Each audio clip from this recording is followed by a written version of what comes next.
So what I'm going to be talking about is an alternate model of conscious industrialization, how a group in emerging country has survived and sustained itself for 150 years. And part of the answer lies in what I'm going to be talking about. Although Tata Motors' story is about 60 years, but the group is over 150 years. It consists of two parts. One is trusteeship, and the other is bottom of the pyramid innovations. And what we will talk about is how the trusteeship has been an integral part of Tata Group and Tata Motors, and how Tata Motors, through its innovative and bottom of the pyramid efforts, has been able to sustain itself. The whole thing comes from a philosophy from our founder, Jamshedji Tata, who said that whatever comes from the society must go back to the society many times over. And that really is the concept which we have been trying to follow. Tata is a huge diversified industrial group. Its turnover is over $100 billion. Its market cap is about $90 billion. And it has about 450,000 employees. There are three flagship companies.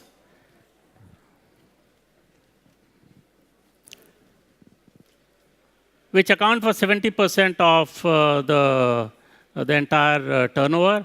Tata Motors, 35 billion, Tata Steel, 25, and Tata Consultancy Services, 12 billion. In addition to that, there are many other companies like, say, Tata Power, Tata Indian Hotels, Tata Chemicals, and so many and so forth. Our oldest hotel, in fact, is about 105 years old, which is situated in Bombay, and is the largest hotel chain in India by the name of Taj. The uniqueness of the Tata Group, as I'm going to suggest, is in the ownership pattern. And you'll find here that there is a pattern where 35% of the shares are held by other corporate shareholders, Tata companies, and individuals. However, 66%, that is two-thirds, of the shares are held by two trusts, which were founded by the sons of the founder, Sir Ratan Tata and Sir Dorabji Tata. And these two public charitable trusts actually control two-thirds of Tata Sons. These trusts have a lot of this thing into endowments, in development assistance, in foreign scholarships, and disaster relief. So what we are saying is here that whatever profits come from the Tata companies, it goes to Tata Sons, and Tata Sons then takes it either for investing back in the companies, or it sends it to in the shareholding pattern to Tata Trust, which then use this money into various things.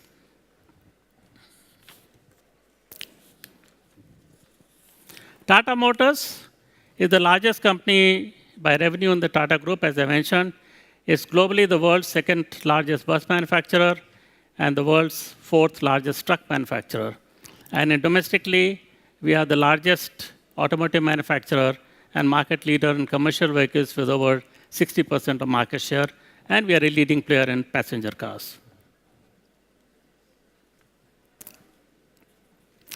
Recently, it has gone outside India and is tried to get some footprints outside India. Our first acquisition was Daewoo Truck Company, Daewoo Commercial Vehicles in Korea, and then Hispano Bus Company in Spain, and finally 2008 Jaguar and Land Rover, which of course are very well known.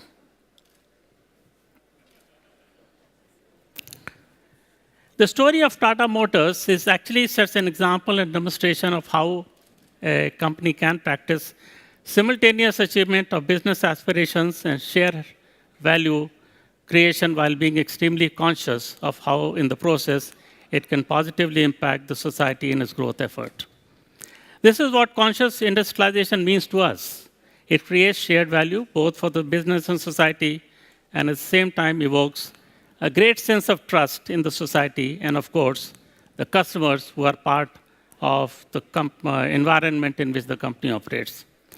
Practicing this philosophy has come very naturally to Tata Motors, emanating from the group ethos and that's why the concern for society smoothly flows in the big business decisions that we take. Let me share with you how some big decisions in the area of innovation and acquisitions have not only provided stellar business growth, but also positively impacted the society. So I'll take example of two bottom of the pyramid innovations. One is Tata Nano, other is Tata Ace.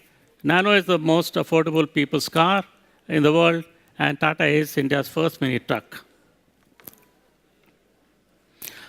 So Tata Nano, to give a background, cars in India are still out of reach for most of the people, and two-wheelers are mostly used where they take families on them.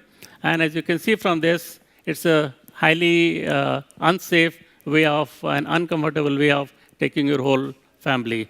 And it was an idea which our ex-chairman and currently honorary chairman, Mr. Ratan Tata, saw that there is a need for a safe, affordable, and all-weather alternative. The price was to be 100,000 rupees, which is in between, say, a two-wheeler and the cheapest car then available. However, this idea was rubbished, and people, both the peer group and other people in the industry and elsewhere, felt that it cannot be possible to have a car of that kind. However, this car was produced. It's a very spacious car, can take four persons, and it has the fuel efficient, which is 4 liters per 100 kilometers. It's safe, and it meets with the emission requirements, which is equivalent to Euro 4. Tata Ace found a niche out there because what was happening is there a lot of road development taking place, a lot of rural roads were being constructed. Therefore, to have a last mile connectivity, we thought of a small commercial vehicle, and that is Tata Ace. And as you can see there, it's found a sweet spot between three-wheelers and pickup trucks. And it has gone on to become an extremely successful vehicle.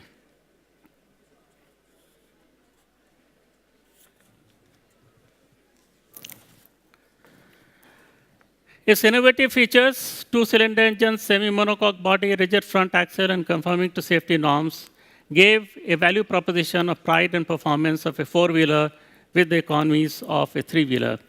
And what I would like to talk about here is that because of the opportunity that was there, we have sold more than 1 million vehicles in the last 7 years. And what it has done, it has given employment to 1 million people and they have made entrepreneurs of them, it's created business for them, and therefore it has created economic activity in the country.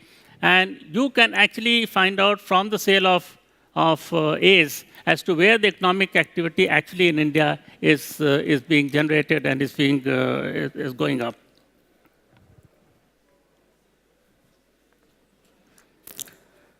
In fact, it has become so popular that it has become almost 50% of the commercial vehicle market in the country, and it is really helping the slowdown of the heavy trucks in India.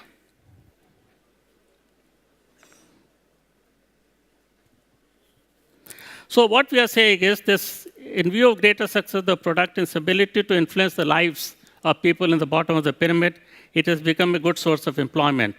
And similarly, passenger vehicle Tata Magic, its passenger version, has just the right vehicle for connecting the rural population to the urban centers. The earlier modes of commuting between villages and towns has been mainly bullock carts and tractors, both of which were uncomfortable and slow. The Tata Magic has proved to be the just right vehicle for the purpose. The sale has, therefore, as I said, indicated of the economic activity. Having spoken about this for the domestic innovations, let me switch over a little bit to the foreign acquisitions. We have also tried to have a philosophy of to be seen as a local company in the local country. And therefore, what we have tried to do is to be seen as a South Korean company in South Korea, or a Spanish company in Spain, or a British company in Britain. And therefore, this is a big philosophy which is emanating from what our DNA has been in India, as to be seen and give the responsibility and accountability to people who are there and feel the pains and the ecstasy of the people, local people there, and help them do very well in the society. So this is what has been our philosophy, and this philosophy has been working very well, I must say that. As you can see here, therefore, following the route to conscious industrialization, we have been able to do quite well. In 13 years' time, we have multiplied almost 22 times from $1.6 billion to $35 billion last year.